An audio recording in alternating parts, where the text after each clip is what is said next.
Nessa aula nós vamos estudar as leis de Kirchhoff. Vocês podem acompanhar das páginas 55 a 57 no livro 11. Esta é mais uma aula de física para o terceiro ano do ensino médio. Muitas vezes a gente vai se deparar com circuitos muito complicados. E o que a gente chama de circuito complicado é quando a gente não consegue substituir os conjuntos de elementos ou dispositivos elétricos por seus valores equivalentes, conforme a gente vinha fazendo. Então, quando a gente não consegue fazer isso, fica muito difícil de resolver esses circuitos. Para a gente começar a analisar um circuito, é importante identificar ali nós, ramos e malhas. Então, o que seria um nó? É quando a gente tem uma intersecção de 3 ou mais condutores ali no mesmo ponto. Então, nesse desenho que nós temos aqui ao lado, o ponto B e o ponto E seriam nós. Aí temos também os ramos, que seriam os trechos entre dois nós. A gente poderia considerar aqui, então, do lado esquerdo, esse trecho que vai percorrendo BA, AF, FE, e do lado direito, BC, CD e DE. Muitas vezes a gente considera os trechos entre esses pontos mesmo, como sendo os ramos. Não necessariamente nós, mas, por exemplo, o trecho AB seria um ramo, o trecho AF um outro ramo. E aí temos também as malhas. As malhas são conjuntos de ramos formando um circuito fechado. Então, aqui no mesmo circuito, como é o caso aqui desse ao lado, nós teríamos duas malhas, dois circuitos fechados. O que diz então a primeira lei de Kirchhoff? Diz o seguinte: a soma da intensidade das correntes elétricas que chegam a um nó é igual à soma da intensidade das correntes elétricas que saem desse nó. Isso equivale à lei de conservação das cargas elétricas. Por quê? Uma vez que chega uma certa quantidade de corrente elétrica a um ponto, essa quantidade de corrente elétrica precisa sair pelo outro lado. Ela não vai ficar retida ali, também não vai desaparecer. Então, nesse exemplo que a gente vê aqui ao lado, se está chegando no ponto que seria esse nó, as correntes I1 e I2, a soma dessas correntes chegando precisa corresponder à soma das outras duas que estão saindo. Então, as leis de Kirchhoff, né, elas servem para começar a ajudar a gente a organizar e resolver esses circuitos que têm muitos elementos, né, muitas malhas, muitos nós, são os circuitos mais complicados. E temos mais uma lei que diz o seguinte: ao percorrer uma malha em um único sentido, a soma das DDPs geradas deve ser igual à soma das DDPs consumidas. Portanto, né, a somatória de todos aqueles elementos que são geradores, né, que estão elevando o potencial, precisa corresponder ao total de DDPs reduzidas nos receptores, nos resistores, né? Isso a gente já vinha fazendo, né? A gente já vinha considerando isso quando a gente estava resolvendo os circuitos mais simples. Mas o que a segunda lei diz é que a gente vai precisar considerar isso para cada malha dos nossos circuitos mais complicados. Isso equivale a dizer que o somatório de todos os DDPs do nosso circuito tem que dar zero. E por que que isso daria zero? Então, nós temos aqui algumas regras de sinais. Todos os dispositivos que estiverem elevando o potencial, no caso os geradores, né, a gente vai colocar o sinal positivo para essa DDP. E todos os dispositivos que estiverem diminuindo o potencial, a gente vai colocar o sinal negativo. Então, no caso dos receptores, a DDP nessa nossa soma, né, seria um valor negativo, e no caso dos geradores, valores positivos. E os resistores? Os resistores, a gente vai calcular a diferença de potencial pela primeira lei de Ohm, ou seja, o U dos resistores será R vezes I, e ele também será negativo, desde que a gente esteja percorrendo a nossa malha no mesmo sentido definido pela corrente.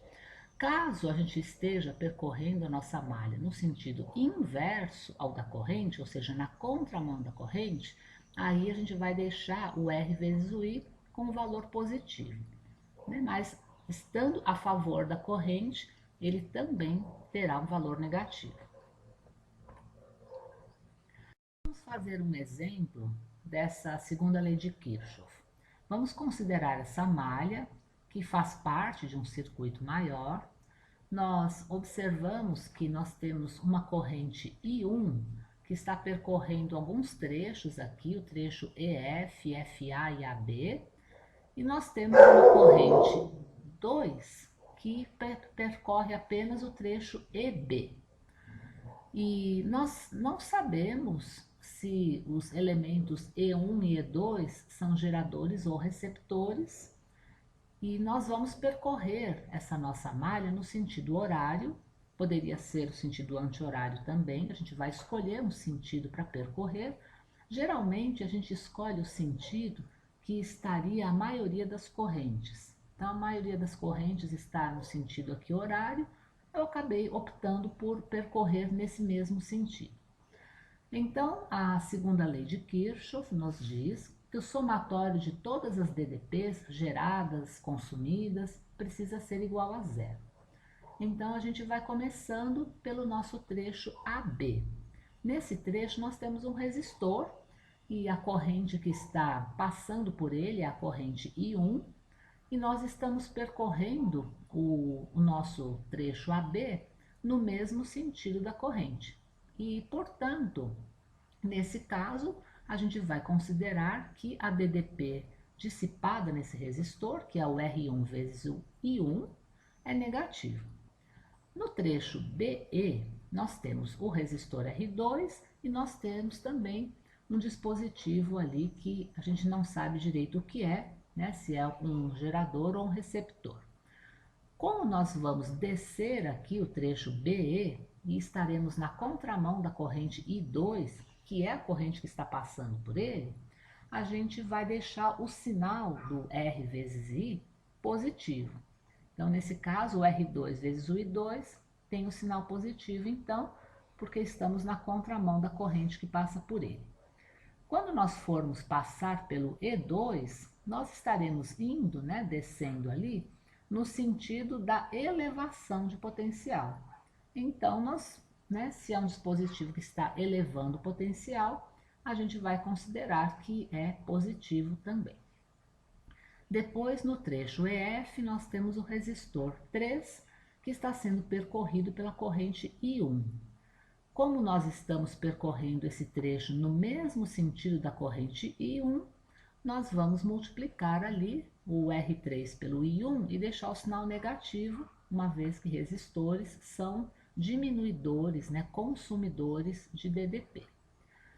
No trecho FA, nós temos um resistor e um outro dispositivo de voltagem ali. O resistor R4 está sendo percorrido pela corrente I1 também. E nós estamos subindo aqui, né, no ramo FA, no mesmo sentido da corrente. Então, estando no mesmo sentido da corrente, a gente coloca a DDP dissipada pelo resistor R4 negativa também. Então, vai ser o R4 vezes o I1 com o sinal menos. E ao percorrer esse dispositivo E1, a gente percebe que a gente está indo do potencial maior para o menor. E, portanto, isso seria um diminuidor de potencial. Então, vai ficar com o sinal negativo, né? O E1 vai ficar menos E1 ali, e tudo isso tem que ser igual a zero.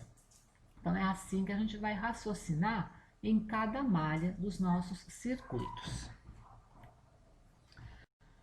Então, a gente vai pegar agora aqui um exemplo para fazer esse circuito que está aqui ao lado, e nós vamos fazer esse nosso exercício em 5 etapas. A primeira etapa será identificar os nós e as malhas, Em seguida, escolher um sentido para cada corrente elétrica da malha. E no caso, se a gente escolher errado o sentido de alguma corrente, a gente vai perceber isso no final, porque quando nós calcularmos o valor dessa corrente, a gente vai ver que o sinal ficou negativo. Então é isso que significa quando a gente encontra um valor negativo para a corrente, que a gente escolheu errado o sentido dela. Em seguida, vamos aplicar a primeira lei de Kirchhoff para os nós e depois a segunda lei para as malhas. E quando nós terminarmos de aplicar essas leis, nós vamos chegar num conjunto de equações que a gente vai precisar resolver para descobrir as incógnitas, que no caso aí são as correntes. O que a gente não sabe nesse circuito são as correntes que estão circulando ali por ele. Então, inicialmente, identificamos que esse circuito possui dois nós. Nós circulamos ali de vermelho, os nós A e B, e possui também duas malhas, né? Dois trechos de circuito fechado, malhas 1 e 2, portanto. Agora a gente vai escolher o sentido da corrente elétrica. E a gente pode inicialmente, como a gente sabe o valor, né, dos nossos geradores ou receptores, enfim. A gente sabe que a gente tem um elemento ali de 20 volts e outro de 7 volts. Esse que é o maior, a gente sabe que vai ser um gerador. Então, esse aí a gente já pode utilizar para escolher o sentido da corrente que está saindo ali dele, né? A corrente convencional saindo ali do positivo. Então, a gente já escolhe o sentido dessa. Essa corrente, então, vai descendo por ali e ela vai chegar no nó B. Quando ela chega no nó B, ali é uma bifurcação. Então, uma parte da corrente vai subir, a outra parte vai em frente. Então, a gente vai definir ali outras duas correntes, então, que estão, né, uma continuando subindo até o nó A e a outra percorrendo a malha 2. E com isso, a gente já definiu, então, aí o sentido das nossas correntes. Agora, a gente também vai definir aqui qual o sentido em que nós iremos percorrer as nossas malhas. E nesse caso, eu escolhi o sentido anti-horário, porque era o sentido da maioria das correntes. Então, esse foi o meu critério, mas poderia ser escolhido o outro sentido também. Agora, então, o terceiro passo é a gente utilizar a primeira lei de Kirchhoff e analisar o que está acontecendo nos nós. Então, vemos que no nó a gente tem chegando ali por baixo a corrente I2, chegando pela lateral direita estará a corrente I3. Então, essas duas correntes estão se dirigindo ao nó A. E saindo dele, nós temos a corrente I1. Então, a gente pode dizer que a soma das correntes I2 e I3 corresponde ao total de correntes saindo, que é a corrente I1. E a gente vai ter a mesma informação, né, uma informação equivalente no nó B. Porque no nó B a gente tem a corrente I1 chegando e as correntes I2 e I3 saindo. Então, portanto, a gente sabe que a corrente 1 corresponde à soma das correntes 2 e 3. Agora vamos com a segunda lei de Kirchhoff para as malhas. Vamos iniciando na malha 1. Eu vou começar a percorrer ali onde nós vimos, né, que tem um gerador. E então o gerador, ele está ali aumentando, né, o potencial, ele é positivo. Então, descendo em seguida, encontramos um resistor. Esse resistor a gente está percorrendo, né, a nossa malha no mesmo sentido da corrente I1 que está passando por ele. Então, nesse caso, nós vamos deixar o sinal do R vezes I negativo, né, que seria a DDP dissipada nesse nosso resistor. Então, vai ficar lá menos 1, que é a resistência, vezes a corrente 1 também.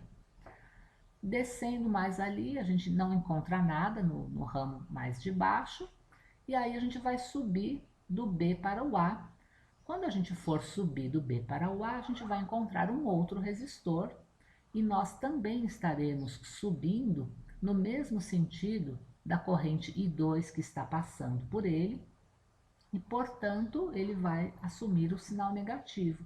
O R vezes o I vai ser negativo, então nós temos ali menos 4 vezes corrente 2. E aí, voltando, né, chegamos novamente lá no começo e aí terminou, então, a malha 1. A malha 2, a gente vai começar ali também no nosso dispositivo, que nesse caso seria um diminuidor de potencial, né? Então, nós vemos que aqueles 7 volts que tem ali, a corrente que está passando por ele está indo do positivo para o negativo. Então, o potencial está sendo diminuído ali, né? Então, a gente já vai colocar o sinal negativo nesse caso. E, em seguida, a gente tem um resistor que é de 1 ohm, está sendo percorrido pela corrente 3, e como nós estamos percorrendo esse nosso resistor no mesmo sentido da corrente, o valor do R vezes o I é negativo, então menos 1 vezes I3. E fechando ali a malha, nós temos o resistor de 4 ohms, né? A hora que a gente desce ali do A para o B, a gente vai encontrar novamente esse resistor de 4 ohms. E nesse caso, quando a gente está descendo ali esse trecho, a gente irá na contramão dessa corrente que está subindo. E aí nesse caso, então, somente nesse caso, quando a gente está na contramão da corrente, é que a gente vai dizer que o R vezes o I é positivo. Então, a gente vai ter ali o 4 vezes o I2 com o sinal mais. Bom, agora a gente chegou, né, em 3 equações. A equação dos nós, então nós vimos que a corrente 1 corresponde à soma da corrente 2 com a 3. Chegamos também em mais 2 equações, uma para cada malha, conforme a gente acabou de fazer. E para determinar as correntes, né, que é o que a gente não sabe nesse circuito, a gente vai precisar resolver esse sistema de equações. Então, nós vemos que nós temos 3 equações e 3 incógnitas. Então, é um sistema possível de ser resolvido. Então, inicialmente, eu vou isolar a corrente I3 ali na primeira equação. E vou chamar isso de equação 4. Em seguida, eu vou substituir essa equação 4, ou seja, esse meu valor de I3, na equação 3. Então, naquele último termo da equação 3, onde tem ali o I3, eu vou substituir por I1 menos I2. E fazendo isso, eu vou chegar aqui numa equação 5, que eu coloquei aqui embaixo. Agora, eu vou fazer o seguinte. Eu vou fazer a equação 2 menos essa equação 5 que eu acabei de construir. Por quê? Porque eu quero cancelar a corrente 1. Tanto a equação 5 quanto a equação 2 tem ali a corrente I1. Então, se eu fizer a 2 menos a 5, eu consigo cancelar o I1. Então, é isso que eu vou fazer. E ao fazer isso, eu vou obter uma equação que tem apenas uma incógnita, que é a corrente 2. E aí eu consigo descobrir o valor da corrente 2. O valor da corrente 2 é de 3 amperes. Eu vou pegar agora esses 3 amperes, que é o valor de I2, e vou substituir na minha equação 5. E com isso eu consigo descobrir o valor da corrente 1, que é 8 amperes, e substituindo isso na nossa primeira equação, a gente descobre que a corrente 3 é de 5 amperes. Então, nosso circuito funcionava dessa forma. A gente tinha um gerador ali de 20 volts, a corrente que estava passando por ele era de 8 amperes. Ao chegar ali embaixo, naquele nó, ela se subdivide, 3 amperes sobem ali pelo resistor de 4 ohms, e os 5 amperes vão percorrer ali o outro trecho, né, da malha 2.